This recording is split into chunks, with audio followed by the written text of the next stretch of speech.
उपस्थित आम प्रिय कलेक्टर महोदय आम समस्त गर्व एसपी महोदय उपस्थित आम बंचार आधार आम सुरक्षित अनुभव कर आधार आम समस्त जवान भाई माने गाँव शहीद परिवार समस्त जनसाधारण ऑफिसर समस्त को आज कार्यक्रम में नमस्कार करुच्ची स्वागत करुच्ची। आपण माने जानिछंती सार जंती कहले सर्वप्रथम आमे जेकोसी भी जाति हे थाउ जेकोसी भी धर्मर हे थाउ आमे होछु सर्वप्रथम भारतीय एवं सर्वशेष रे भारतीय। तो आज आमे प्रमाणित करू जे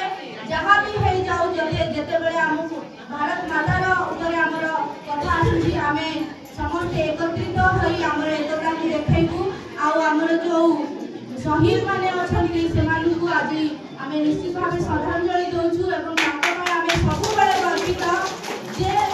जीवन को निज हाथ में धरिकरी सीमा रे आम पाई लड़ुचंती जा द्वारा आज आमे सुरक्षित होई कि एथि भाषण अछि आपण एथि बसिचंती एटा केवल पॉसिबल हे पारुछि हमर ए शहीद जवान मान को पाई सेमान को पाई पूर्ण थरे गुटे ताली तो निश्चित बनउछि।